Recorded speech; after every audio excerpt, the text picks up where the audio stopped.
Pledge, I guess the first item on the agenda is Pledge of Allegiance. Pledge allegiance to the flag of the United States of America and to the republic for which it stands, one nation, under God, indivisible, with liberty and justice for all. Next item is roll call. I don't see Ann tonight, so John, you gonna do that? Yes. Agostinelli? Here. Klein? Here. Be good? Here. Fudge? Here. Racine? Here. Robertson? Here. McManus? Here.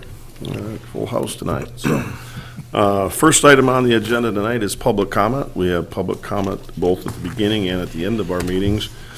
We don't have any public hearings tonight, so at this point, we will open up to the public and see if anybody has anything they'd like to discuss. And it's often the case, nobody's beating the path to the mic, so we'll close public hearing and go on to review and approval of the agenda. And if anybody has any conflicts of interest, now would be the time to state those. Chairman, staff would like to request adding an item we have received a letter from Culver Meadows regarding their current application for conditional rezoning and would recommend adding that to the agenda under other business. Okay, other business, item B. We could probably make it the new A and switch the photos to after the fact to make that the photos be B and have the letter from Culver Meadows be 9A. Okay.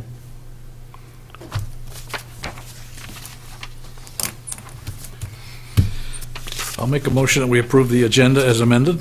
Support. Motion made and supported to approve the agenda as amended, adding Culver Meadows as item 9A and photos to 9B. Any further discussion on that? Hearing none, all in favor signify by saying aye. Aye. Opposed? Motion carried. Next item is our minutes from our January 10th meeting. In your packet, anybody have any comments, corrections, or suggestions for the minutes? Make a motion, the minutes be accepted. Support. Motion made and supported to approve the minutes as presented. Any further discussion? Hearing none, all in favor signify by saying aye. Aye. Opposed? Motion carried. Okay, correspondence. John, what do we have for correspondence? Yes, there's 3 items on your desk. There's a letter from Culver Meadows Senior Living Incorporated from the Jewetts in terms of their application for the conditional rezoning. There's an article from the Record Eagle dated January 23rd, 2024 regarding planning for growth in Garfield. And then there's a letter that we received today, January 24th, 2024, from the Watershed Center regarding the master plan. Okay, thank you. Any questions or comments on the correspondence? All right, with that, we'll move on to reports. So, Molly, any town board reports for us? Just one thing on the Hartman Hammond. We had a report from the Road Commission, and it seems that the state MDOT, even though they've been part of the planning and discussion over the last 3 or 4 years, has decided that they will not be recommending funding to the feds on it. So there won't be money for that anytime soon. Is that this year or an ever? Well, it seems our state representative is not in favor of that, so there seems to be some, where in the past we've had representatives who were kind of in favor of it. We don't have that right now, so don't know how long.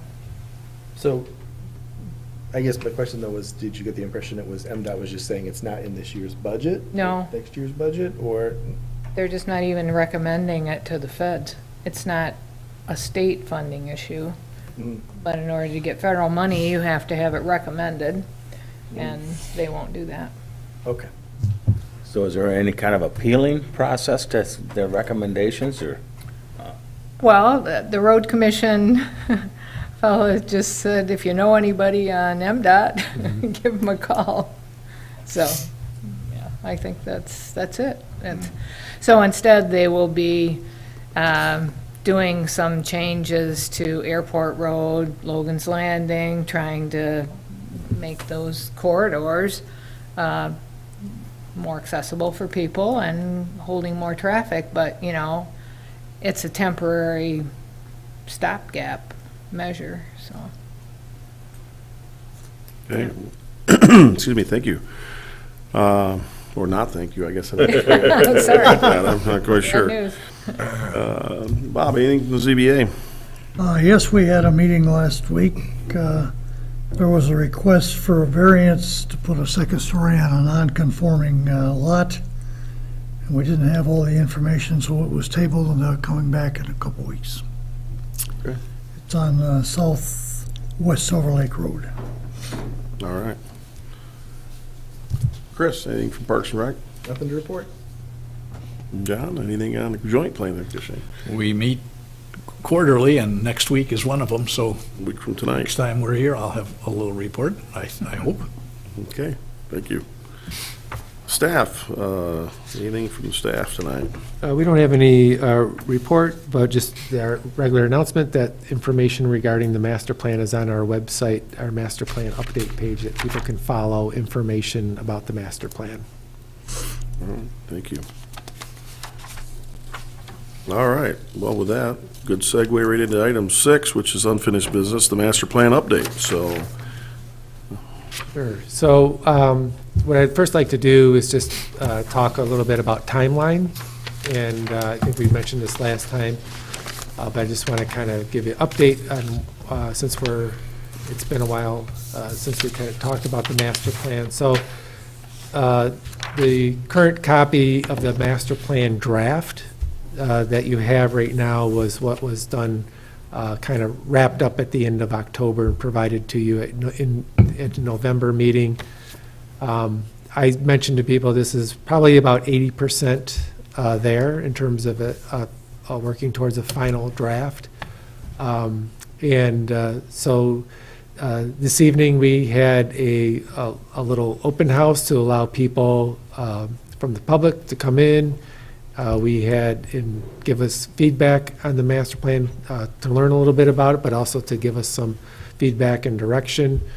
The process right now, what we'd like to do going forward is to hear from kind of one last time from the Planning Commission if there are any thoughts or changes on it. We will provide at your February 28th meeting, which is your study session for next week, kind of the real final plan. At that point, it's going to be buttoned up. We've been making some changes already in some of the feedback that you provided to us back in December, and we've been making some of those changes. We've added some things on our own that we thought, some additional maps that we thought would be appropriate. So those are going to be in there. At that point, what we'd be looking to see if the plan is ready to kind of move forward to share with the Township Board.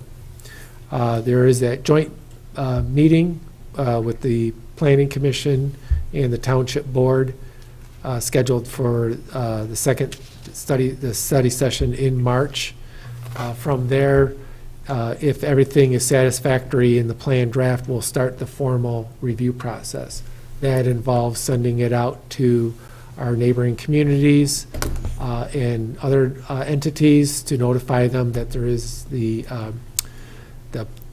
draft plan is in place. As you recall, one of the things we did first to kick off this process back in March of 2022 is we issued a notice of intent to plan. That's required by law. Now we're going to send the same people that received our notice of intent will also receive access to electronic copy of the plan draft, and they have 60 days to review it and provide comment back to us. That's going to put us back until the end of May, early June, where then they'll need to be referring it to the town board at that point, and they'll have consideration of it. They'll hold a public hearing, and should it be satisfactory, would be making adoption in June. So that's kind of the process outline in a nutshell in terms of as we go. Certainly, if there's something that needs to be altered in the plan, we can adjust it, and that may add some more time for the process, but we're not in any rush to get this. We want to make sure it's done satisfactorily for the community.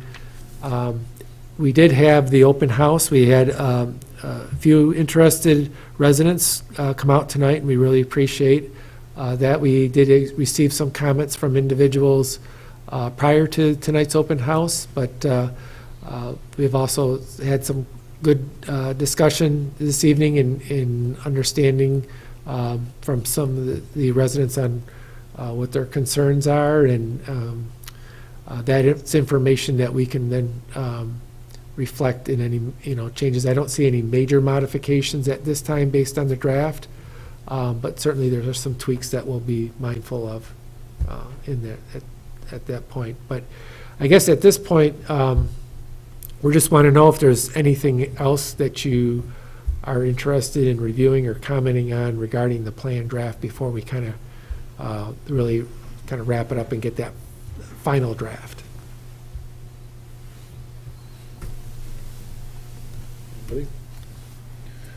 So when you give us the final draft, I know you've made some revisions already, you're just gonna wait and give us all the revisions at one time? You're going to receive, the document you get now is going to be replaced with a completely new document. You're welcome to hold on to the one you have, and what we'll do is highlight some of the changes that we've made. For instance, there was comments about the Hartman-Hammond section that's been revamped, and that's been redone, so that's in there, in the new version that you'll receive. So you'll get a complete, we'd like to get that out sooner than later but you're not going to see, there might be some formatting changes, but pretty much the content is relatively the same. Can I ask a question? Yeah. If the new draft is going to be gotten to us fairly soon, is there a way you could for sure show like every change that's being made versus the October one, like sometimes we do with Word documents, and maybe that's challenging. My thinking is some of us probably read this word for word, and in the new one, if you're only changing one out of 100 words, it'd be a shame to have to read all 99 others that aren't being tweaked. Yeah, I don't know if we can do that exactly, but we'll definitely provide you with some guidance on what Okay, those changes thanks. were. And we can talk about, there was some parts that we kind of reworked, and we can definitely do that, because, yeah, I don't think this should be, it should take a lot of time to review.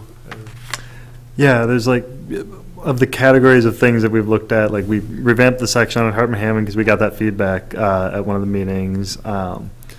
If there's edits, like, yeah, we can kind of summarize the edits that, and if anyone has notes on just like, yeah, proofreading through it, we can kind of just incorporate that as we go, if it didn't functionally change what it said. Some other things I know we did, though, because I was working on some of the maps for the water and sewer, I did get updated data from Gordy Frazier, their GIS person, because I knew the water map that we had in there did not have the line going along Cedar Run, which we had talked about. So their updated data had that, and I made an update of that. And then we did a couple additional maps in the existing conditions report. So just kind of the layout is a little bit different, but we wanted to add a little bit more on that section as well. We did want to also mention the future land use map. One area that we talked about was the north. Could you bring up the draft? One of the areas that we talked about was kind of the northwest portion of the township, which, is it possible to bring up the existing one? Yeah, we should have that. Yeah. Where'd they go? Oh, they're on the table over there. There's also some, yeah. We Yeah. were using them during the open. Okay, got it. So if you look at the differences between there, so this is the existing one, this one right here, and you'll see this, the section numbers there, the 5, 6, 7, 8. The yellow is the low-density residential, that's 1 to 3 units an acre.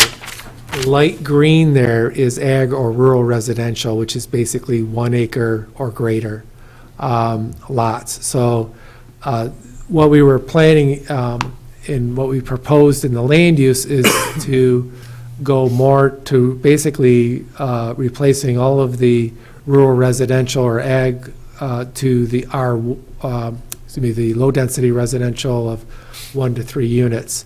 We did that for a few reasons. One is there's that blue square that's kind of in the middle there. That's a water tower that the township erected a few years ago, so it's providing a lot of support for water main extension in that whole area. Also, there's a water main that went up to that has now been extended across Cedar Run and now serves Long Lake Township to the west.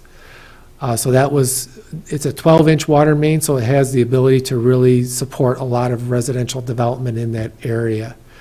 Other considerations that we took into effect was some of the current land use that's being developed in Long Lake Township up there near Gray Road and M72. You'll see some apartment buildings on the west side of Gray Road.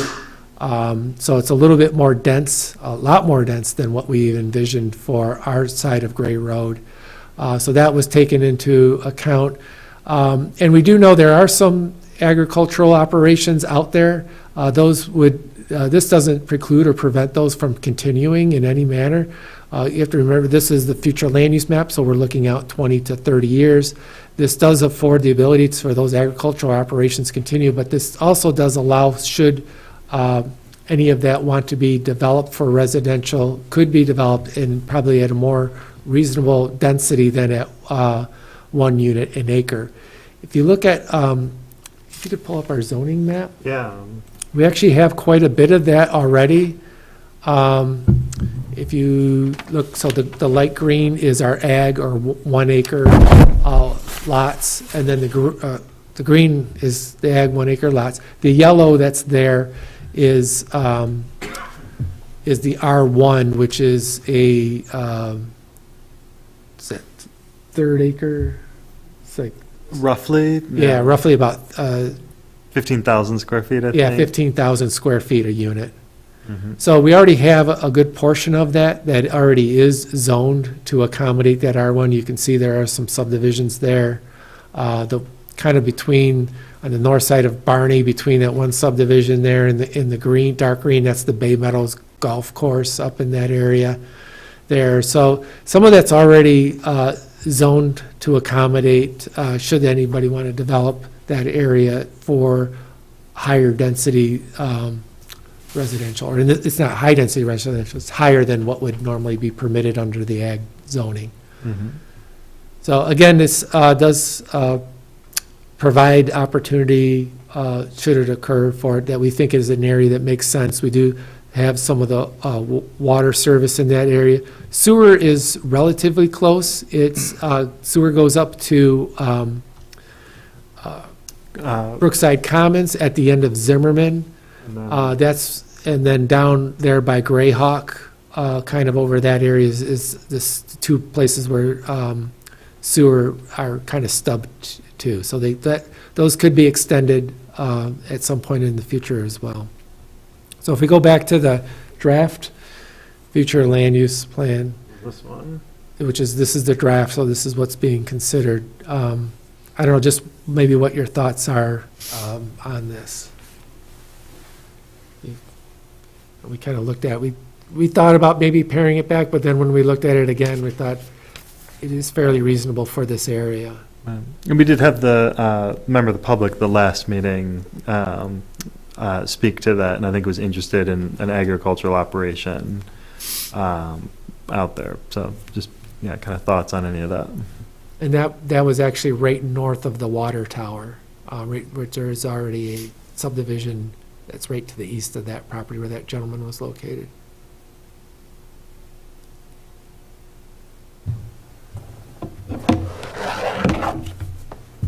This would probably be, of all the kind of the land use designations, this is probably the most significant in terms of area that's covered.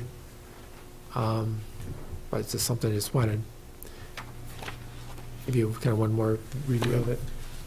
I think it makes sense. It's not like we're immediately proposing to change somebody's zoning, so if somebody wants to farm and it's agriculturally zoned, that's perfect. But we are supposed to be looking way off into the future, and the future is probably housing, not agriculture that close into the urban core at some point. So to me, it makes perfect sense to do that in a master plan.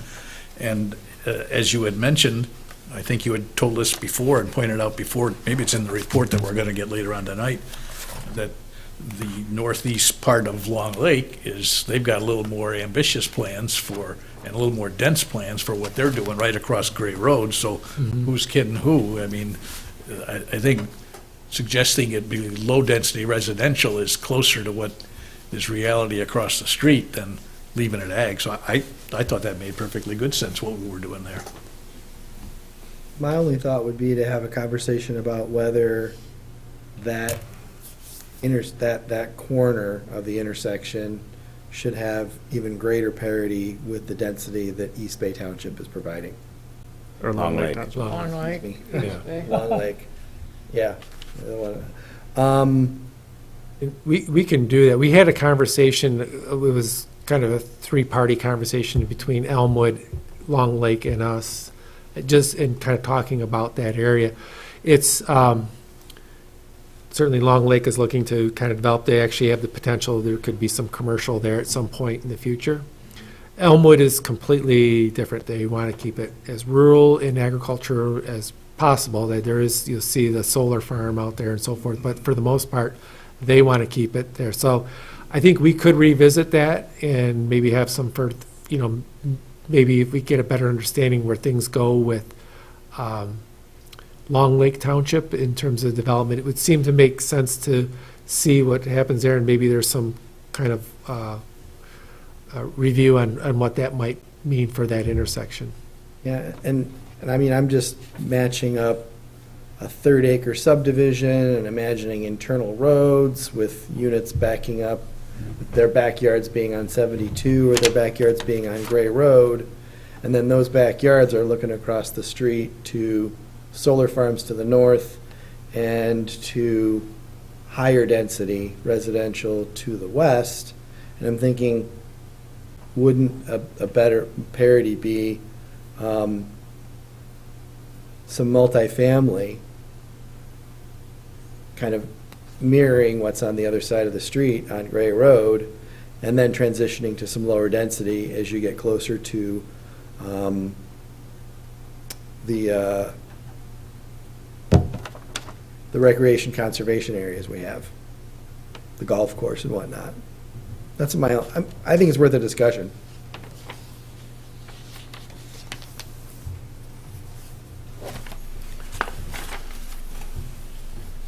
Yeah, but you look at it, I was like, look at the existing uses too. So, you got the future land use and you got the zoning, well, how's it being used? So it's almost like 3 of them you need to flip them back and forth and look at. So I think we're on the right track.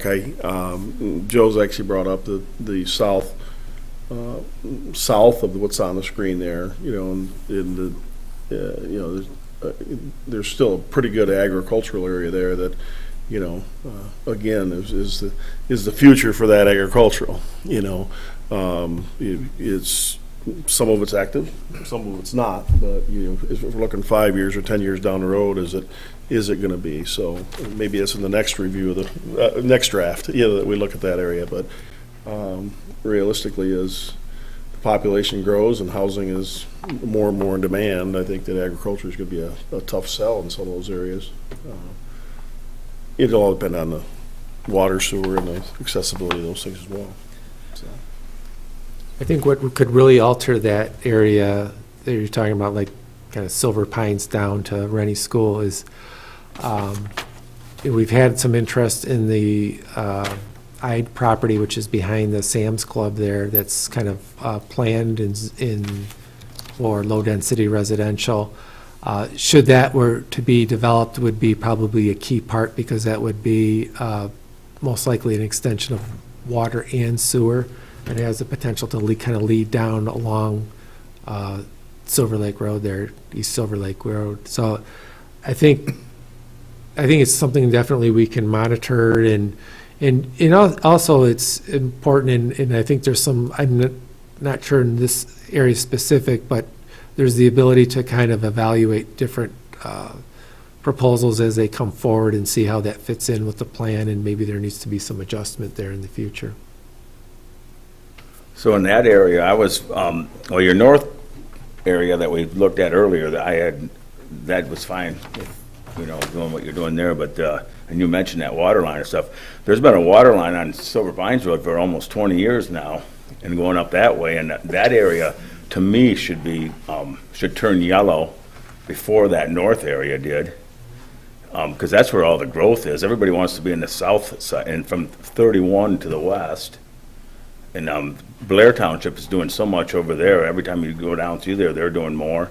They got everything choked up on Rennie School Road, and they're in that 10 acres right in the corner of East Silver Lake and Rennie School is a high-density residential project that's going to start soon. Mm-hmm. And then they got the other subdivision that they've been building, and then the new stuff over towards across from the Olson property. So they've got Rennie School almost built up on that side of the road. And there's this, that narrow strip is, it'd be a shame in the next 10, or between now and when we change the master plan the next time, to have somebody go in there and put some 1 acre lots in there. If somebody develops any of that, it would almost make more sense if that should change to the same thing we're doing up in the north corner. We can take a look at and maybe come up with a scenario that may be like an alternate for that location. A big part of why that is the way it is because of the land ownership that's in there. So I know Olson's owns a lot of land through there, and so we haven't heard anything or have any discussions, but that doesn't mean we can't take a look at that. Maybe we can come up with something for that particular area. Has anybody ever talked about that? It's so right there with that little East Silver Lake and Silver Pines, there's that subdivision that's been there 50 years so just south of that, there's a 30-acre parcel for sale. And that's the one that, I don't know, I assume it's still, the sign's still there, so I assume it's still for sale, but about time that, if it goes in there to 1 or 2 acre lots, it's just a waste to me that people need, that's close enough to town that should be converted and they could make their half-acre lots since it don't. So if they don't have sewer, it's a half acre or 20,000, I believe, on a square foot. Mm-hmm. So you get about 2 per acre. Well, that would make more sense to be, that's what across the road is, and that's what to the north of that is. And that's why I assume something's gonna happen there in the next few years. Right. I would agree on that. I think that's something definitely along that corridor there that would be appropriate, particularly since you already have some of the, those types of similar densities to the north and to the west. So I definitely see that making a lot of sense.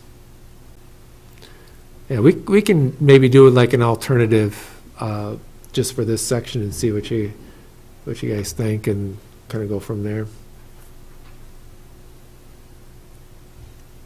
A lot could change too if the Olsons develop that piece, if that proposal they introduced to us goes through, where it's, in commercial, industrial, and residential, mm-hmm. phased toward the west. If that were to develop that way, that you'd have, was that high density, wasn't it, as part of that PUD? Was that? Yeah, they were looking at like multifamily. Multifamily, you'd have multifamily butted up against ag, so it might be a little, different, a transitional idea there. So it's just an area to look at. I know Joe's brought up in the past, we've talked about it, so. Mm-hmm. Has anything new happened since last year on that Olson property? Probably the biggest thing is that I think there's an understanding between the township and the Olsons in terms of extending water to that property. So we'll see if that transpires, but I think there's some cooperative understanding. There's the water tank that's there, but it requires a booster station to get to the water up to the top of the hill, and then it looks like that might be covered by the township, and then from that extension of that water main down along 31 would be something that also would cover that cost to help serve their property. I think it's critical for that property to be developed is to have those services there. Are they talking about using that little blue area back there where that future water tank's gonna, it'd be that Yeah, north? yeah, I know where you're talking up there by, down by Meadow Lane at the Yeah. end there. That, I don't know, that, if that plays a role in that at all or not. That's still owned by the DPW, is it? No, the township. Oh, Township has that, okay. It may not at this point, or may, but maybe in the future, I don't know. Well, if they're talking multifamily on the Olson property, they're gonna need sewer there too. I mean, It already has sewer out by the road. The sewer's on the Olson property now, out by Kentucky Fried Chicken and stuff. down by Rennie School, okay. No, by the highway. Yeah. Out There's a on pump station 37. there by the, Okay. by Yeah, Kentucky to Fried service Chicken. all that in between. But then that makes it really close for everything that's in green Mhm. on that map. That sewer's gonna be, well, not even a half mile away. Well, that's my feeling, that that's actually closer to, the water's gonna happen quick if they do anything, and so then the sewer's right there, that property, or that whole corner, and it's the south side of the township where people wanna be, that'll happen if it was an equal chance. If both of them turn yellow, that would happen before that north property up there, the stuff way up there by 72, in my opinion. It's just that's where everybody wants to be, is the south side of town. We won't have any green on our map, though. We're gonna have a whole lot of yellow. Just looking at it and just thinking off the cuff here, I think what we could look at doing would be to have some of the low-density residential along Silver Lake, East Silver Lake Road, all the way down to Rennie School, and then over kind of behind Meadow Lane and behind the Olson property, and just kind of make an L shape, I think would be something to consider at this point. Because there also, that it does kind of create a transition there, not only the Olson property, but you have the Meadow Lane, which is kind of a higher density existing residential development, and the mobile homes that are there. So, and that might be a way, and we can draft that up and see if that makes sense. Take another look at that.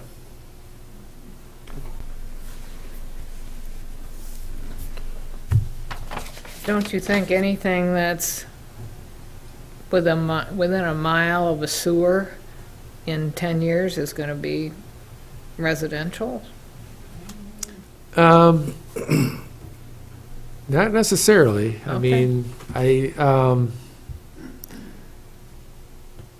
when you think that property behind Sam's Club would have developed a long time ago. That didn't develop. It really depends on the property owners and who owns that property and what their interests are. So sometimes it makes sense for them to connect, and sometimes they're just kind of holding on to their property. It's one of those unknown aspects of that we have no control over, other than what we put into the master plan and the zoning ordinance. And then it comes down to cost whenever they do consider that, if they are going to develop that. And when there's like the Ide property being a bigger piece of property, there's some smaller ones in between. That was actually one of the other kind of proposed changes, was kind of a transition of moderate in between lower and higher. But there's some smaller parcels in between, like where the sewer, both the utilities and where the development is, until you actually get to the Ide property. And we've fielded some occasional calls on some of those smaller ones, but when we indicate that sewer is right there and we're anticipating sewer going there, I think it doesn't really pencil out on the really small ones. So like some of these almost take like land assembly, which is a bit of an undertaking to even make some things possible, but it's sort of like, this is what's going to happen, what's the catalyst that actually puts forth any of these things, and that really hasn't happened yet.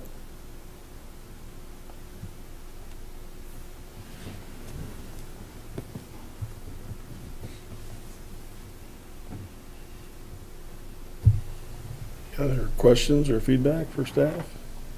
look forward to getting the newest version to take a look at.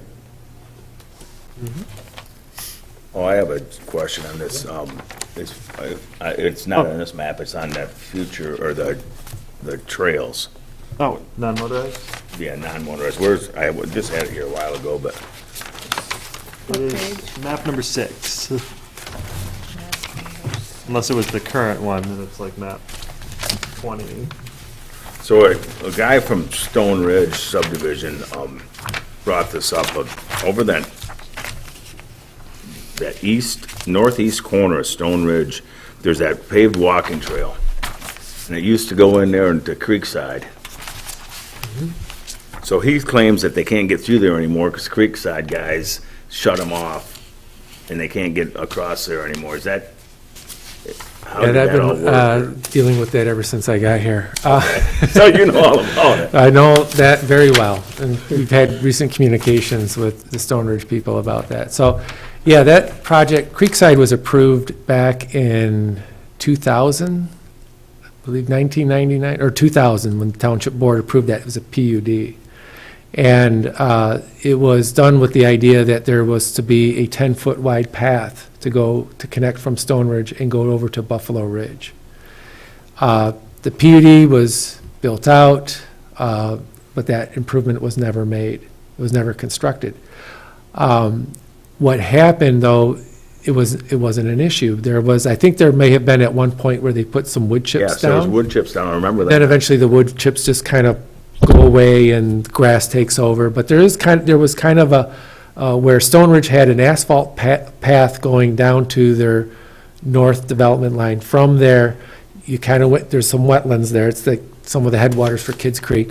And then you go through Creekside, and then they kind of created their own walkway over to Buffalo Ridge. And this was going on fine for many years. A few years ago, though, we had some serious rainstorms, and that wetland got active, and it got wet, and they couldn't get across, the people from Stone Ridge over through Creekside. That's what it came to my attention, and then that's when I went through, and there was this, it should have been built by the developer, and it never Of was. Creekside? Creekside. So the PUD zoning approvals run with the land. So if the developer's out of that development, those that bought into that development are now responsible for that. So Creekside is responsible for providing a walkway through that area, not just the walkway, but an easement to allow for that connection.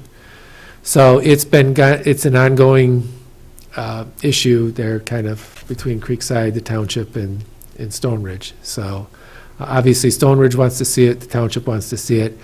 We've done everything from the planning and zoning and building side. We are no longer issuing any permits, building permits or anything like that for Creekside at this time until they conform to the original approval of the township board. So that's where we're at. We'll see where it goes. So they're death against it just for the expense of doing it, or they don't want the trespassing, so to speak? or- Probably a little bit of both. I'm sure probably the cost.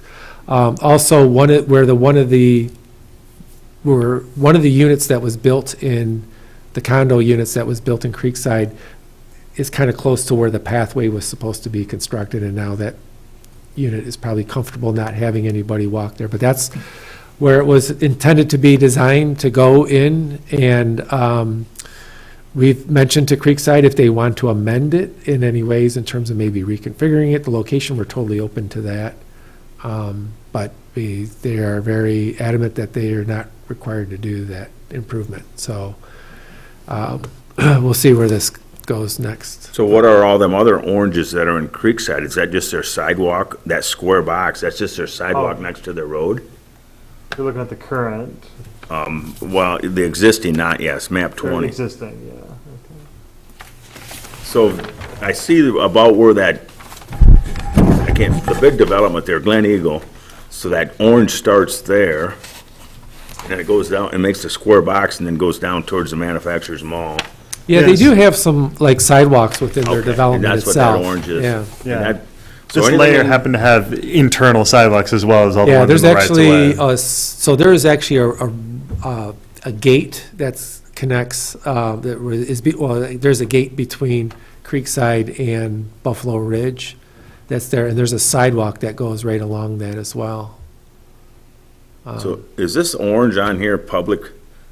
Can the public walk on all this orange on our existing non-motorized I network? would say not necessarily. Some of them are like internal at commercial sites, so they're like the business connections to either paths or sidewalks. But yeah, some of them are internal to something like this. I think we were just trying to document. Some of them are like at Ridge 45 has a lot of internal sidewalks as well. I think we were trying to document. There was some reporting thing. Our treasurer Chloe was reporting on this. I forget what she used it for, but it was something like how many miles of sidewalk and trail and nature trail in the township. Yeah, that was just a reporting item for the state of Michigan that we had to do, so we have to identify all the So existing that's kind of how sidewalks. this layer and- came to be in the first place. Right. So. Well, would it be something that we could possibly, would be beneficial to have the public walk? I also noticed that one over there in the Herkner Road development that I never noticed it there, but that's for them, that's for them developments only, if, that we could have No, one that's for the public? well, I think you're talking about Meadow Valley. Yes. Oh, Yeah. that's one. Well, no, the Indian old, project. what used to be Windy Hills. Yeah, that's a whole, But I see, that's where the orange is, right? Or am I looking at, is that orange something else? Oh no, that was. I don't know. Yeah, that's this. So right where the Herkner Road, where the RD is, or the R and then Right the, here. So the map that is shown right there, Steve, you want to click that Sorry, back? yeah, going back to that. So that is showing what we have an inventory on what's within, let's say, the boundaries of the township, because technically that's not part of the township. It's part of Oh, that's okay. tribal land. Yeah. But, so that's an inventory of what's in the township. So whether it's public or publicly owned or private or not, I guess, is to be determined based on any of those locations. So it's just an inventory of what exists within the township. So,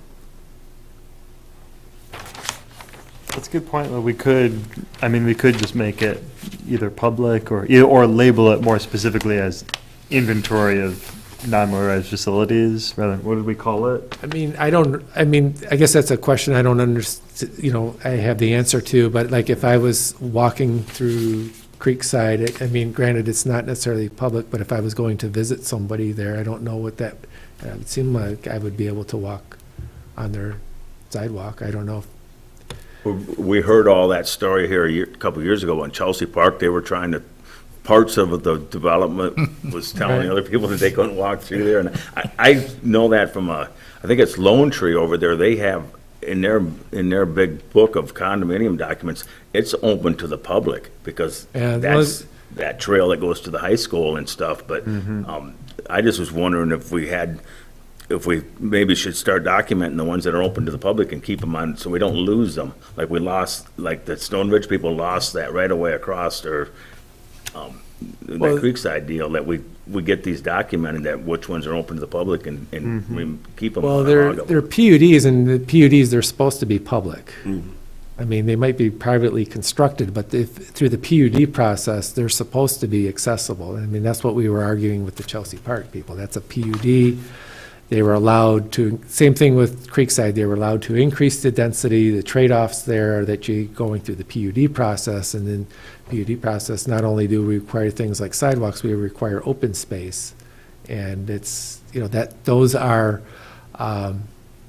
essentially available to the public to use. So that's the trade-off. There's the case of the Arbors, which, they developed their PUD and, provided a contribution to what's the Miller Creek Park system. So that was part of the open space contribution that they did. And the trade-off there is they're allowed to increase density or create some type of development that they otherwise wouldn't be permitted. So a question, if you have, you're talking about the Stone Ridge piece, going into Creekside, if you have a piece like that, it's recorded that there's an access that's supposed to go in there. If there's an approved plan, So, by the okay. town board, and we're standing by that. Okay, if nothing happens to it for 20 years, it's not improved, does it go away, or does it stay with the land? That, zoning approvals stay with the land regardless of owner and time. So it's, I know Not that. like adverse possession where No, you and I don't, use it you for know, somebody something talked else. about this statute of limitations. I mean, we're getting into legal stuff, so don't quote me on any of this stuff. But, you know, The lawyer's here. so those things have all been tossed out there. But alls I know is that from a zoning standpoint, it's regardless of ownership, it runs with the land and stays with the land unless it's altered in some fashion or whatever. So that's, so it's unfortunate, but I will say this, that we're doing all that we can to make sure that that eventually gets constructed as it was intended and when the town board approved that PUD. It's, to me, it rings a bell, similar to, but different than the other issues we've been having with, you know, you approve a project with nice pine trees, and then the pine trees get cut down because the next owner didn't realize they were supposed to be there, or the Kids Creek gets stripped clean of all its vegetation because they want to see the front of a medical clinic. So, you know, it's kind of a reoccurring problem that, you know, people forget. You know, the current owner of Creekside may not have realized, or they don't want to know, that that was required to be put in. So, you know, what can we do to, do we need to put timelines on those things and say, hey, by this date, you need to have that put in? Maybe we have to have a bond of some sort, or an escrow that says, okay, you put it in escrow and you've got 3 years to get this trail in, and if you don't put it in, we're going to put it in, use your escrow to do it. I don't think that's an appropriate approach to take to some of these projects, because people forget. You know, I think that Chelsea Park, I think, made good on everything. I think they've re-wood chipped those and added some bridges and some steps, and you know, but it was clearly communicated. That's open to the public. Somebody can walk those trails. They can start down on our park system down by Cass Road and walk up and through there and back, and it's open to the public. They, you know, I think the real discrepancy came with the playgrounds, where, you know, one group of kids wasn't supposed to play on the other group of kids' playground. That was kind of ugly, but that all, you know, we got through that. But it does bring up how many times do we have to go through this type of thing before we come up with a mechanism to try to guard ourselves against this stuff from happening again.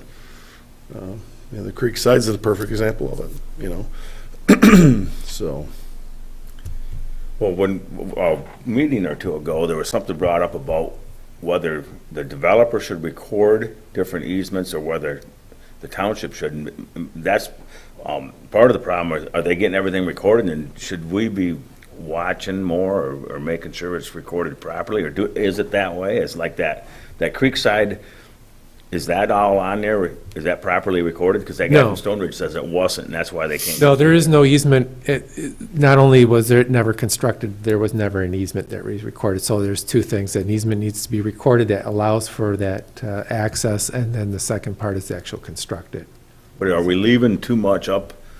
Are we leaving problems by asking them to get recorded by the developer instead of possibly making them pay more? But if the staff should record them from here, or can't you do such a thing? I don't think we, no, it needs to come from the property owner that would grant that easement. So I don't think it's anything that we can do other than make them required to do it.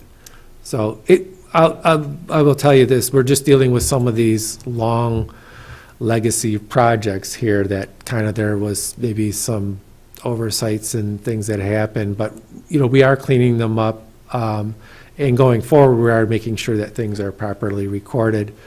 We did have a situation here with Kensington West, which is condos over there on the east side of town, where there was supposed to be sidewalks put in back in 2004. And they are now in there, and they are now putting in new sidewalks as they put in new units. That we had some leverage because they had some remaining units they wanted to build out, but we were able to resolve that. I think at some point, there's only so much you can do from the planning and zoning standpoint. In that particular case, it helped that we had a legal opinion from the township attorney, and that opinion was pretty clear, and I think that was, created the resolution that we got those sidewalks in. And then going forward on new developments, all the ones at Cherryland Center, often the condition of the planning commission's approvals on those were to record a public access easement declaration. And all the conditions of approval are required before moving on to a land use permit. So we were getting those, and we actually kind of almost developed a template for those. So all those, Wendy's, Big B, Burger King, have those kind of public access easement declarations, and those are recorded. So, but yeah, it's difficult to then go back to ones that, have lasted for 20 years here or more.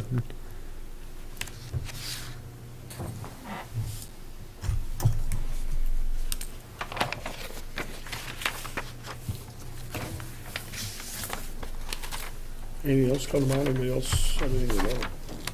And also, thank you for mentioning Kensington. I need to update this map, because that's right here where those sidewalks went in.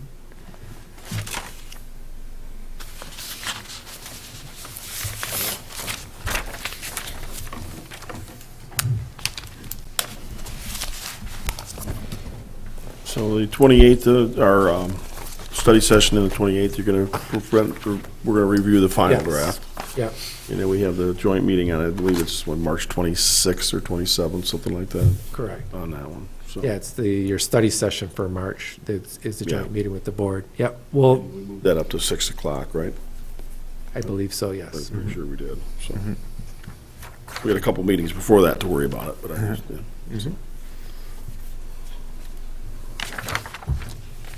Anything else you want to go over? No, that's it, we're good. If everybody's okay, we'll move on to the next item, which is new business. Planning Department 2024-8, the 2023 Planning Commission Annual Report. Yeah, Steve covered this, he prepared the annual report. All right. Thank you, John.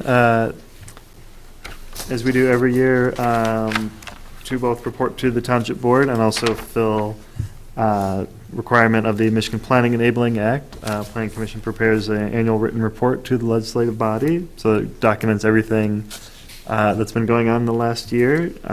So we kind of our summaries of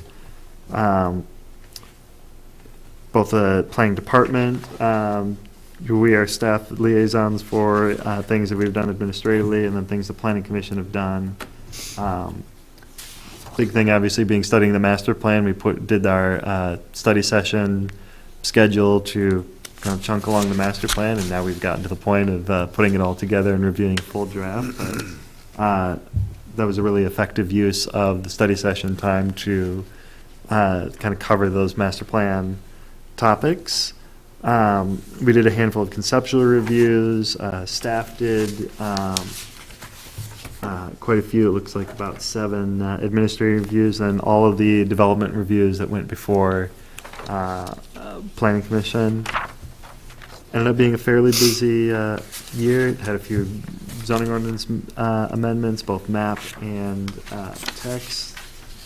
And then some of the other discussions that we have, and then planning commissioners being liaisons to the joint planning commission as well. So this is a comprehensive summary of things that we worked on in 2023.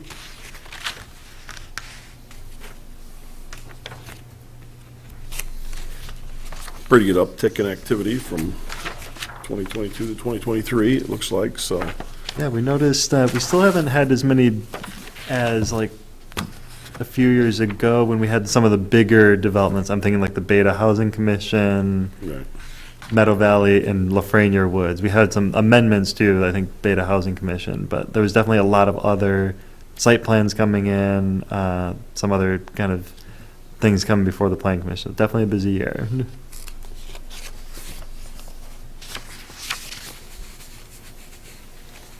Unless anybody has any further comment, I'll make a motion that the 2023 Planning Commission Annual Report is provided in the Planning Department Report 2024-08 be approved and forwarded to the Township Board.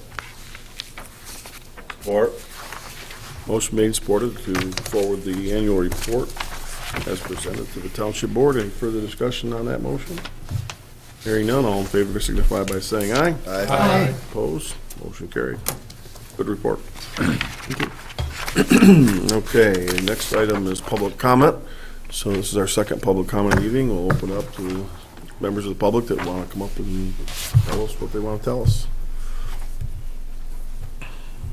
So nobody's fighting to be first, so we will go ahead and close public comment.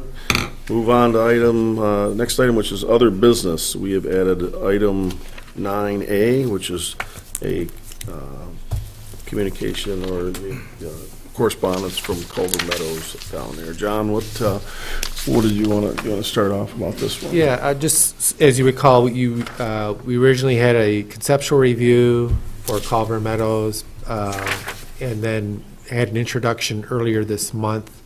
After that meeting, was talking with Mr. Jewett, and he's got some thought on possible change to that. So I thought it would be appropriate for to come to you and discuss what his thoughts are before either we continue on or maybe go in a different direction. But I thought it'd be, the timing of this kind of work, we're just starting that process, and I thought it'd be more appropriate for him to maybe present and kind of talk with you about what he's thinking. All right. Brad, what'd you have? Thank you, everyone. Brad Jewett. This is my wife, Tran Jewett. We are the owners of Culver Meadows Senior Living. That's loud tonight. After our review or our meeting with you guys 2 weeks ago on January 10th, we had but my wife had a conversation with our licensing consultant, and she said, why don't you guys do a home for the aged instead of adult foster care?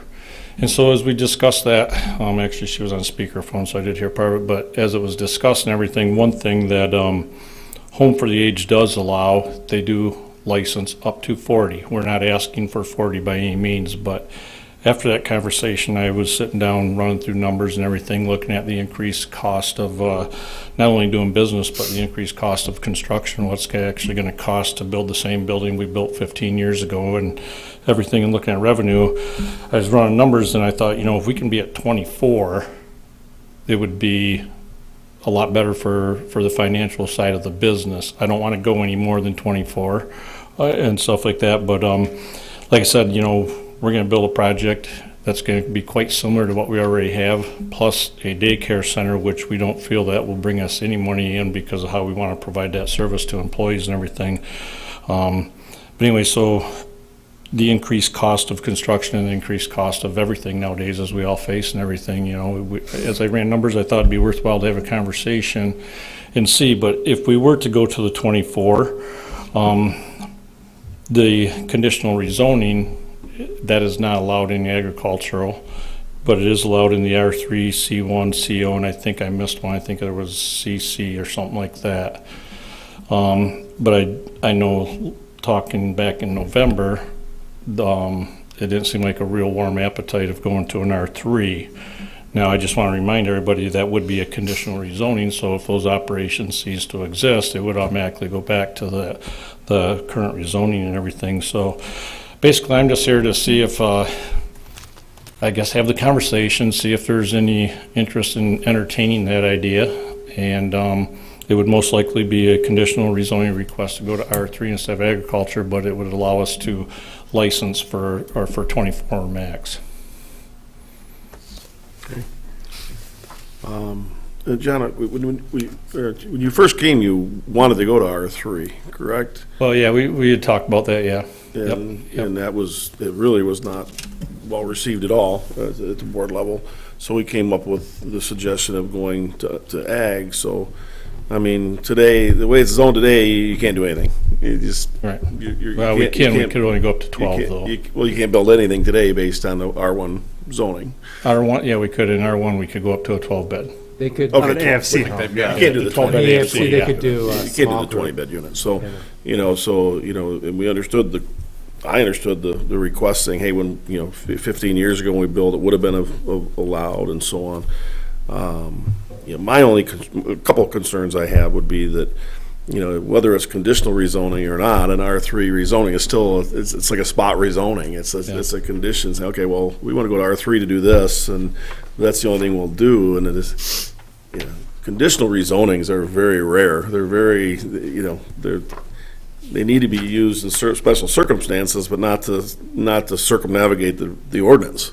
And that's a concern of mine, that it looks like we're just going around the ordinance by doing this. Instead of spot zoning or something, we're looking for a way around it. I kind of have some concerns about it. So that's just when I read it, I was really surprised to see it back in front of us so quickly. We were just Well, here. no, I we were mean, just here a and few it days was ago, actually the day after that, day after our last meeting, that my wife had talked to That's just licensing consultant and everything, so I thought, we're early enough in the stages, my thoughts are to have the conversation, I'm appreciative that you guys have considered the 20-bed, and we can maybe do the conditional rezoning, but like I said, from a business standpoint, financial standpoint, seeing what we're facing, we're looking at a building that is literally gonna be 2 times plus more money than what we built in 2015 and everything, and, can we make it work right now? I believe we can, but I also know if we were allowed to go to a 22 or 24 license, which is not allowed in the agricultural, even though Travers Manor is in the agricultural and they have 56 beds and they are home for the age. It would help us financially to stay, more viable and everything. So, and like I said, I thought this early in the stage it'd be worth to re-entertain the conversation and everything, and so that's why we're here. I'll let the other board members speak. I've got the same exact concerns that Joe just mentioned.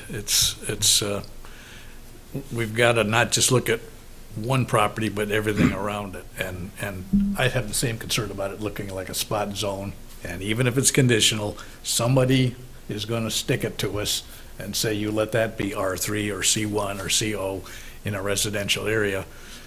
What we've been talking about, we haven't even approved it yet. We got to have a public hearing. But assuming that goes through, you're going to go from a 20-person AFC to 2 20-person AFCs and a childcare.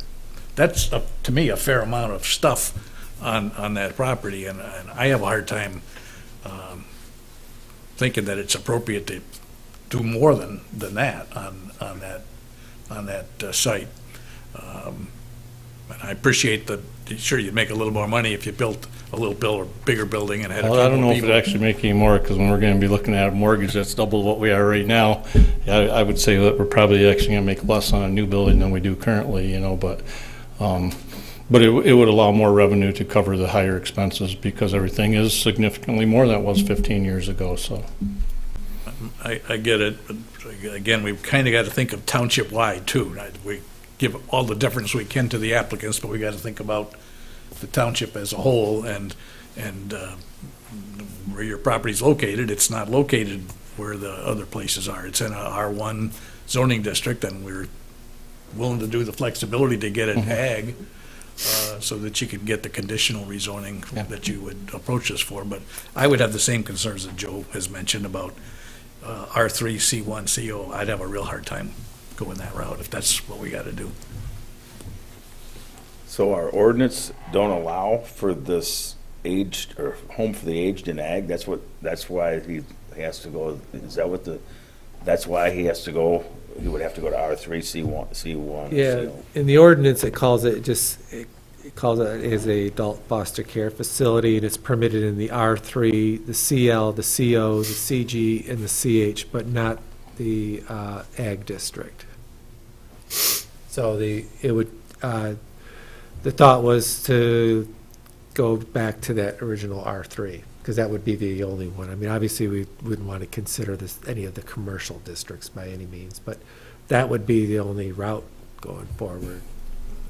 There's a definition, I'm sorry, Joe, but the classification's based on the number of units, like the 20 is key to our ordinance. So we have our adult foster care, family home, small group home, and large group home follow the state definitions in terms of size and numbers, and then the adult foster care is that larger facility.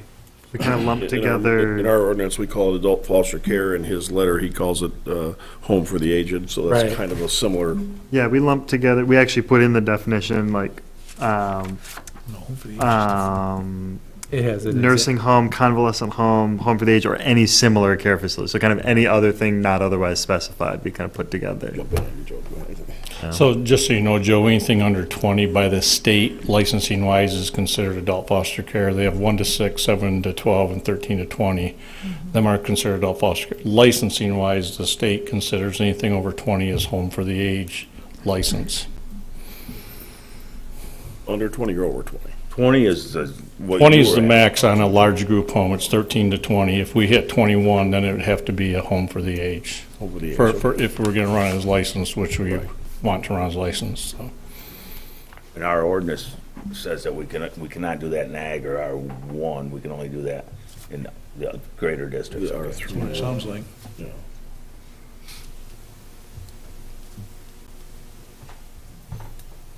Anybody else? Because the conditional rezoning we did, John, we had kind of there was, that we're recommending, or we're gonna have the public hearing on, we haven't acted on it yet, but was that our condition had 20 and the state license 20. It kind of they mirrored each other, correct? So, under his proposal, we might, if we considered this and did a rezoning of the condition and allowed 24, our condition would be 24, but the state would allow up to how many?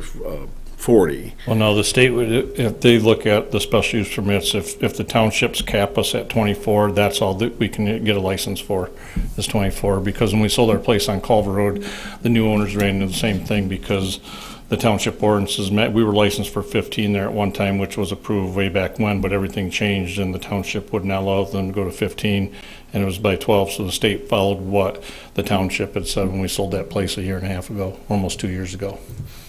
Everything, so they definitely, and I remember back when we licensed this building, the state wanted to see a copy of our special use and what was permitted and what was okayed and everything, and I mean, it said right in there 20 beds, so the state would never issue something more than what the township would allow. Okay. So, I mean, even if we were to get approvals to go to 24 and we asked the state to do 25, I mean, it'd be a hard no, because we don't have the approvals at the local level.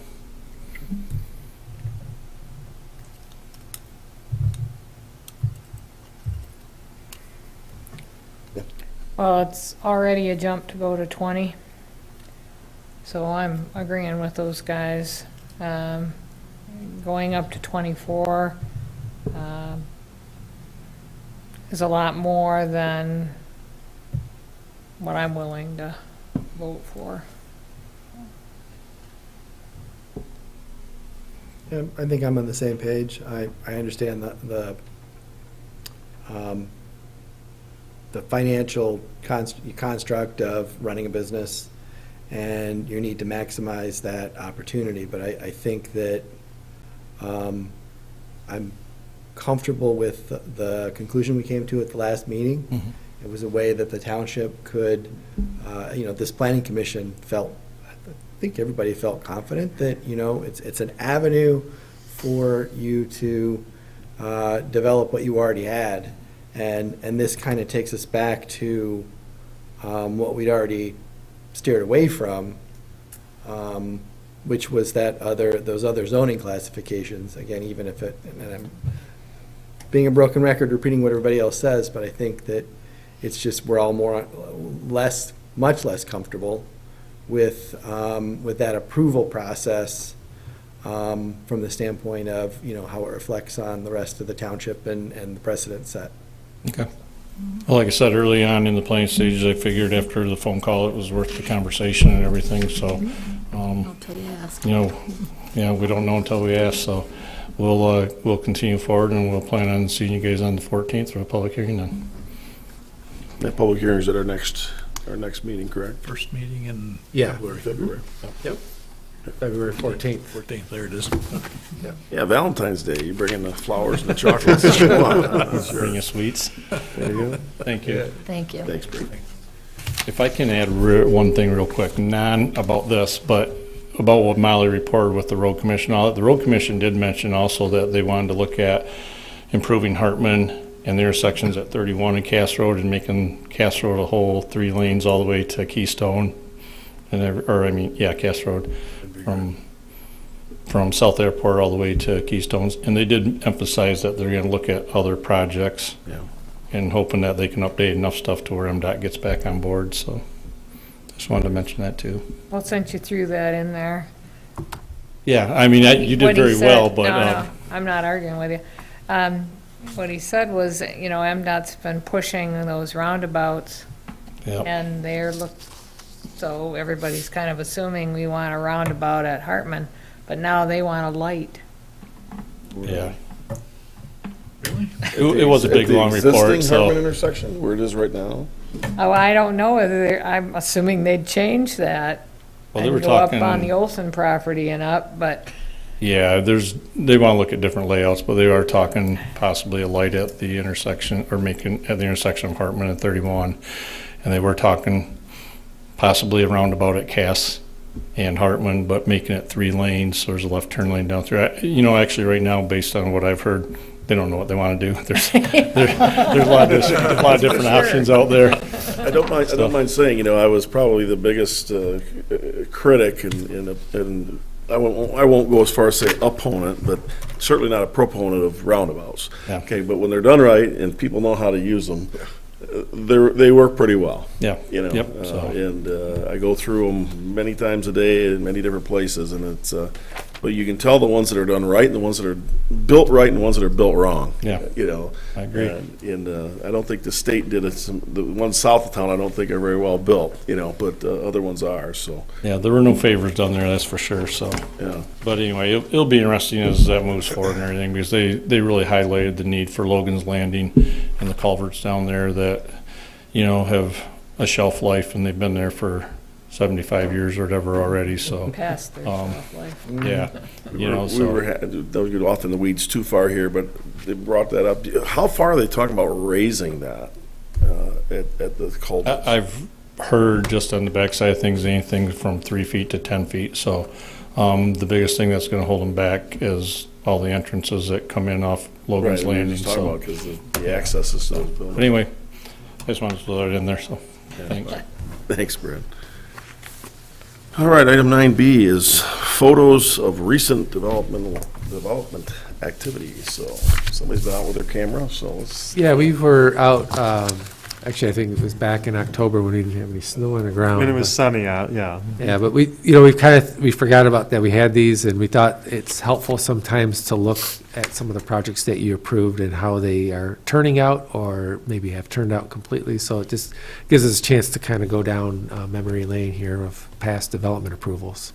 And we even realized later that there were a couple that we didn't actually get a chance to take pictures of. I think Premier Place has made some progress, and 716 Boone Street did put in some landscaping as well, from what I remember. But otherwise, we did quite a few development photos. We'll go through these quickly because it's. This, I think, has even progressed a little further. This is the latest outlot at Cherryland Center, just north of the Wendy's, right by Curling. This is another piece cut out of it. I don't want to. About what it looks like today, Yeah. still. Yeah, There's I don't know if there's that's- not much movement. It seems like that's stalled for whatever Yeah. reason, not really sure. Right. It Sidewalk. started snowing at the point, but so I often take pictures of where the sidewalks potentially going to be or going to be. Seven Brew. Also sidewalks and connections to the building. Just, I don't want to get too much into details on these, but we are still trying to work with Seven Brew. There's been concerns about the lighting that goes along the edge of the building. It's like a blue light. It violates our lighting ordinance, so the zoning administrator has been in, that project's not closed out yet, so they're working with them. Because that wasn't on the lighting plan. It wasn't on the lighting plan. I did find it on the facade, the building elevations. So it's something that we're going to have to be a little bit mindful of. as we It's go both forward. locations probably too then, right? Yeah, I'm familiar with this one more just because I live on this side of town, but it's bright. We have other buildings have similar type of accent lighting, but this thing is bright. Yeah, if they're trying to claim that that it was approved as part of the architectural plan, that's Baloney. BS. Yeah. Because anything that's lighting belongs on the lighting plan, and Yep. that's where it's reviewed, and anything that wasn't there wasn't approved. Right, I think, Play hardball on this one, I hope. yeah, and it's, you're correct, it's still in violation. Yeah. I think it's section 517 of the ordinance. I will say, I think we do need to beef that lighting ordinance portion up a little bit in terms of the different applications of lighting and that type of thing. But I think what also adds to this is that it's a blue light, which tends to be more of an irritable light to the human eye versus, softer lights like, or even a red is not as irritable. So its brightness level and then the color itself make it kind of distraction. So, like I said, the zoning administrators has not closed this out and has been in communication with them. They know they're in violation of the ordinance. John, has there been any issues with traffic? It seems like it's flowing fairly well, the people that are going through the drive-through, it seems like it's flowing. I go by there several times a day. Has there been any issues? It seems, Nothing that we've been aware of. yeah. So it is definitely busy at peak times there. Both of them seem to be, it's amazing that both of them are very busy. So when Starbucks goes in there, it'll be interesting to see how that kind of goes into the mix. But, So is Seven Brews the same one as the one over on South Airport, South Airport? But yeah, it's the same. So Chairland Center. correct. have the blue This is the lights one there at too? Cherryland. This is the Cherryland Center one. I'm sorry, the one. Yeah, the one on 31 in 31. South Airport Next to by Speedway. Speedway. Next to Speedway. Speedway. Yeah, That's that's this one. Yes. Right. Same company. Yeah. And so Yeah. do they have the blue lights there as well? Yes. Yes. Yes. Yeah, That one's in violation as well then? correct. And that one's also not closed out, So I we have believe. two. Yeah. Okay, great. Yeah, this I said at both locations earlier, because I don't drive by this one as much as I drive by the other one. So. And they won't even turn the light off, I take it?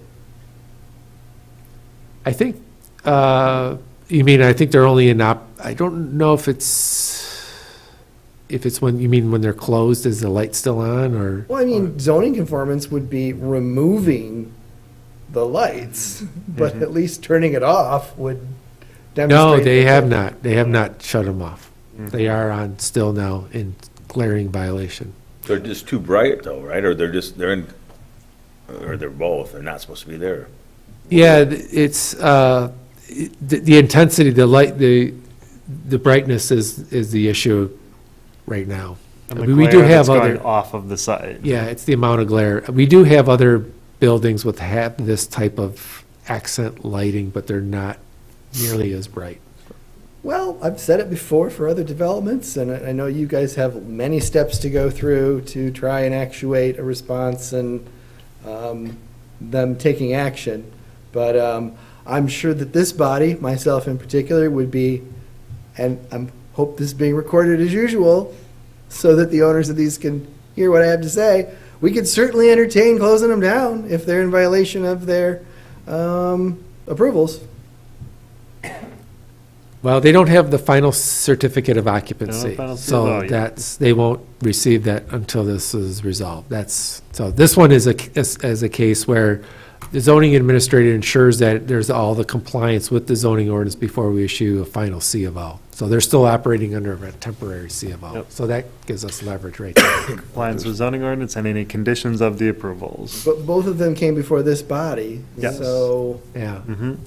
they could come back before this body for violation as well, correct? It may be if the zoning administrator wants to refer it back. I feel fairly confident that it should be able to be resolved without having to do that, but they If push came to shove. push comes to shove, yeah, that could. There's two areas that we Chick-fil-A sent lawyers, that's all I'm saying. There's two areas we're usually pretty diligent about, is signing and lighting. I mean, Yeah. signing and lighting are not, so if they, if they put lighting in, it's not on the lighting plan, like it's pretty cut and dry, that we need to act on it, because it's, Yeah. again, it's the next, if we let this one go, the next one, and the next one, and the next one. Right. So. Right. Other than that, the site turned Yeah, out they're- pretry well on it with Well, the I would landscaping. have way and- underestimated the demand for drive-through coffee. These places are all busy all the time. I don't, Even in the it's crazy. evening. Huh? In the evening, they were still busy. Yeah. No, it's kind of just went around town this day. This has even gone on further since then, but at least in the fall, this was the progress of French Manor's second phase up on Lafreniere. I think they've closed out the building. I think they're working on the insides now. Yeah. But There's still one additional wing that will be built on that one as well as part of that Phase 2 project.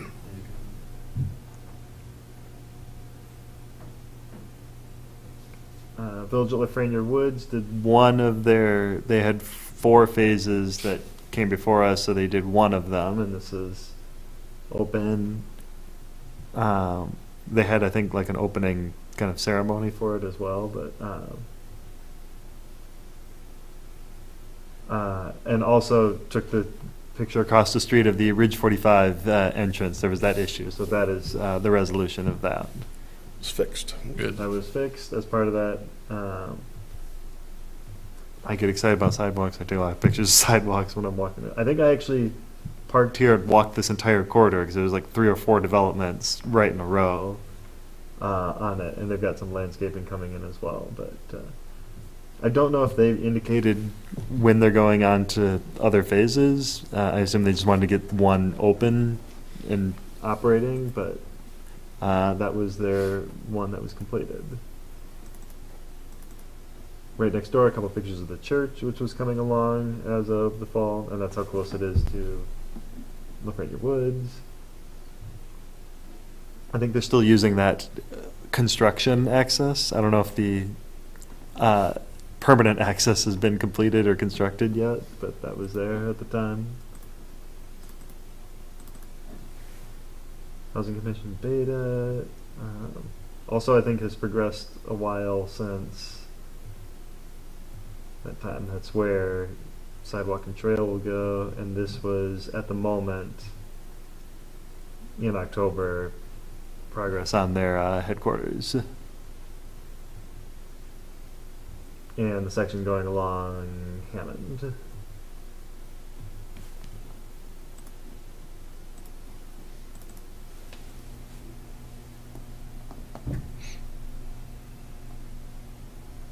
Ridge 45, I think, had just started with some foundation work at the time. No, they're well along. Yeah, there's. Yeah, they're further along than this Looking at at this 2 point. buildings, and Yeah. the structures are in place pretty much. Yeah. I should have done a winter update, and it was like the progress just from fall and getting foundation work into how much the sides can come in. We also put in, this is not a development, but our own parkland, since this was on this side of town as well, River East Recreation Area, to kind of delve into parks for a minute. This was, there was a pavilion in there, I think, not even in 23, I think that was completed in 2022. But the big thing here was putting in a dog park, which the construction of was completed. Hasn't opened officially yet, so the grass can get established. And there's sort of 2 areas for especially the large breeds, so they can alternate each year. So one of them can lie fallow and let the grass grow back, and then one of them can be used, and they can rotate every year.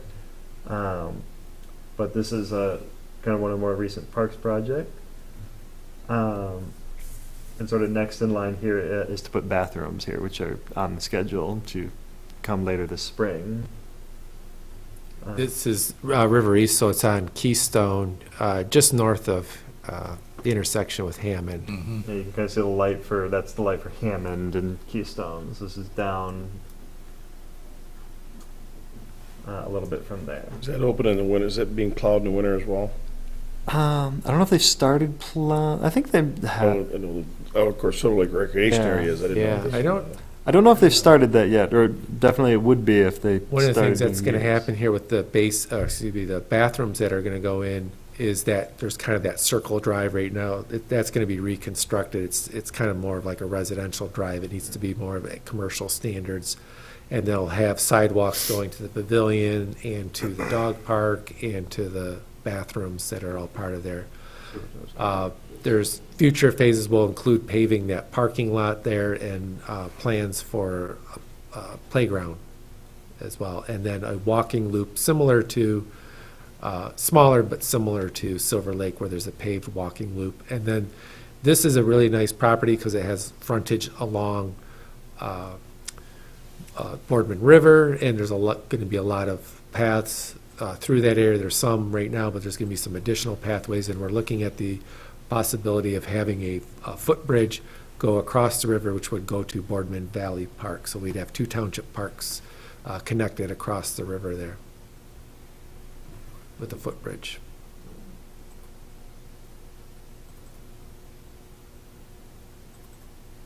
There wasn't much at the start of Burnley Hills, but at least was starting to grade the road. I think that's as far back as you could get in there at this point.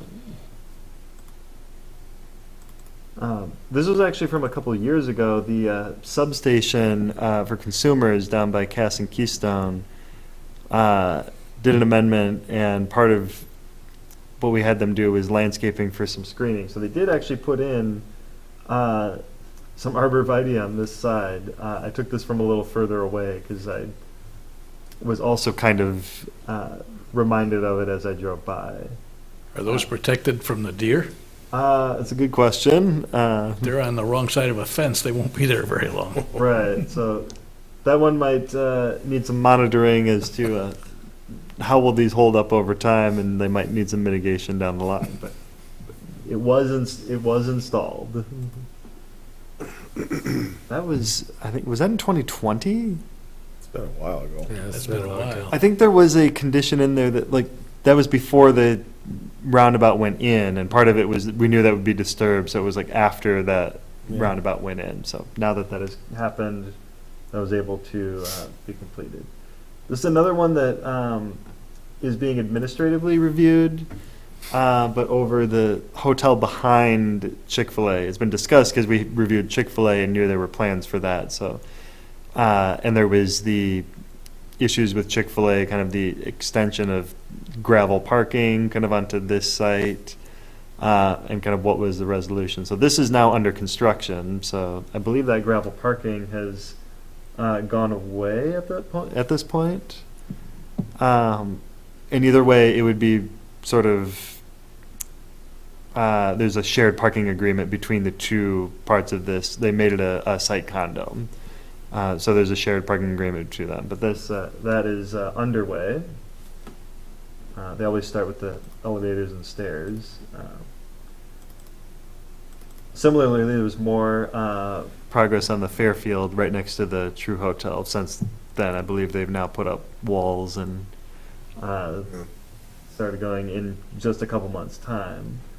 The other thing I noted in this area was that there is a shared sign, and they started calling this Lakeview Business Complex. I don't know who. What lake can you view from there? That was my question. Creek View might have been a little bit more appropriate than Lake View, but okay. It's all it's all about the branding. The top floor. Yeah, the top floor, you can see the bay. Yeah, maybe once they build it, you could actually view the lake. On the roof. There you So, go. Roof or something, Yeah. I don't know. Myers, I'm sure people have probably visited. Took out the gate.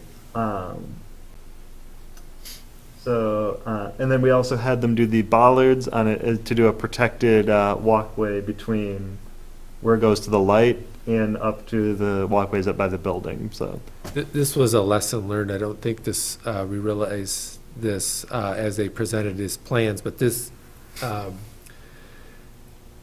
won't happen again. There'll be an actual curb there as opposed to this. This was kind of a way to resolve this issue of having a sidewalk connection from the bike path that they installed out along 31 to have it go over to where the pharmacy is at. They're required to have a sidewalk there, and they had it flush to the with the asphalt and open. There was none of the bollards were there, so we worked. This was kind of a fix for that. They kind of gave us a lot of problems with this, and I simply pointed out to the one out in Acme, which actually has a designated sidewalk with landscaping on side of it. So I was like, they do it at other Myers, so I don't know why they couldn't have done it here. So it's not the prettiest, but it's functional, and it ensures that we don't have cars going completely over the sidewalk there. Yeah, It's well, functional. Remember, we did the movie theater, we had them elevate it.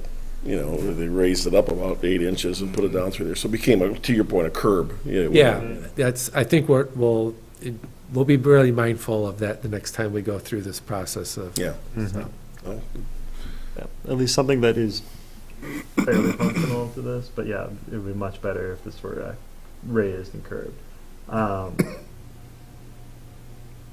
One of the bigger things there was the drive-through pharmacy, kind of changing that area, so just showing that it is very popular, very busy. The other thing I noted when I was here, there is a lot of bike wrecks. This doesn't show it because there didn't happen to be anyone, but a lot of times when I've gone there, there has been, even in rainier weather or not as great weather, there's been some bicycles there. So I have seen some people using it. What I also noted here was some outdoor storage, because if you actually look in here, there are additional bike racks, and so some of this storage is spilling out into that area. I don't know if this was resolved specifically. This may have been a seasonal thing, but something to keep an eye on looking forward. That sometimes these things get these outdoor storage, and that's, if that was not accounted for on a site plan, that really shouldn't be there. But there's also, they did landscaping, they did, the other thing was the gate. It was up at the time, and did you just mention that it was It's taken gone. out now? It's Okay. gone. It is now gone, so.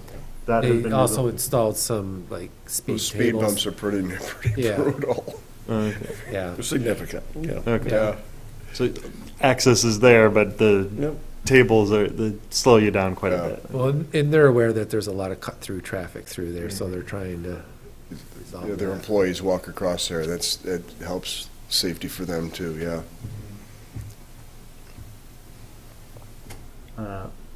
Speaking of the other 7 brew, this is the other 7 brew, which also has the light. This was it's a slightly beautiful-looking before it dumpster. opened. Yeah, they could nice put it dumpster. into the enclosure. They hadn't quite opened yet at this point, and they did do a little bit of their pathway out along 31 and connecting it to the building. But I think they had the same issue with the lighting that we're aware of and working on. Has there been any noticeable traffic issues there? I haven't heard anything, and quite frankly, I don't. And that was the one we were Seen more anything? concerned We with. were worried about that. Yeah, I don't but know yeah. if anybody's witnessed anything or experienced anything over there, but I haven't heard anything, or Yeah. Okay. so. Traffic's not here yet. Right, we'll see how in the summer this works. Yeah. so, Yeah. but at least so far, that's not been the issue there. So, in Meadow Valley, just taking as many as I could right from, they still have the sign that's active construction, but this has come along in terms of construction. You can see from the road quite a bit. And then the only other one that I think has also even progressed more, but Olson Beauty put in their path and did wood chips to get up to the Yeah. other spot on there. I know they've Not progressed working a out little real bit. well. Yeah, It dead ends. right. Well, some of the rainstorms we got in the fall No. washed out the wood chips pretty badly. Mm-hmm.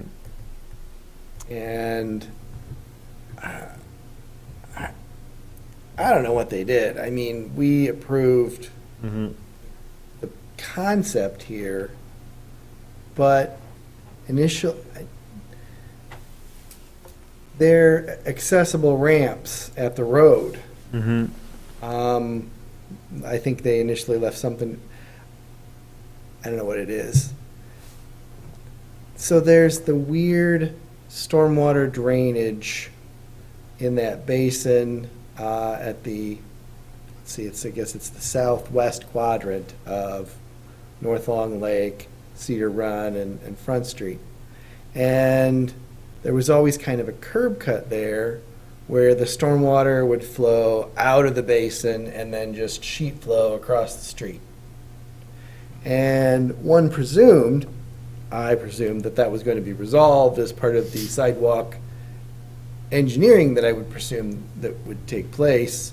And really all they did was kind of pave this weird walk, and then there's, I mean, feel free to drive by and look at it sometime, but it's odd. And I'm glad you brought these pictures up because you can see the grass gap there. Okay. It's so narrow as to be just dirt. And it's just not what I expected, and not what I would have expected. Not what I expected. Are you talking on Cedar Run? Mhm. Okay. I think You're- this is so- on the Yeah, so this is Long North Long Lake. Road. yeah. So around the corner there? Yeah, that, I don't think I have any, Or was that's it? on the North Long Lake side. I think that worked out fine. It's the Cedar Run Road side, Hmm. from the intersection to their First drive? first drive. Okay. And then beyond the first drive where it turns to wood chips, Mm-hmm. that got washed out in the fall. And of course, now it's covered with snow. Yeah, right, now it's all snow, but, yeah, I think it was, so like if wood chips are washing out, I think I remember when we discussed it, it was, knowing that like it's connecting to Tart working on, it was like more of a nature trailer, a single track, but if the wood chips are washing out, that's not really like effective at that point to, like something's gotta either be maintained or kind of designed a little bit more sustainably. Yeah, I didn't have the impression that they were gonna run those wood chips right up against the road. Because I would have Close. thought the same thing, like if you put those up against, you're not, the grass provides a buffer to slow that water down, keep it from washing stuff out, otherwise you just, Might be something to look at in the Yeah. spring, and, I don't think, I'd be surprised, as nice as their whole grocery store and the facility there is, I bet it might not be living up to their expectations either, Mhm. so. That, I don't know if that's closed out, like, that happened to just be the pathways. I have no idea if the apartments were actually worked on yet at this point.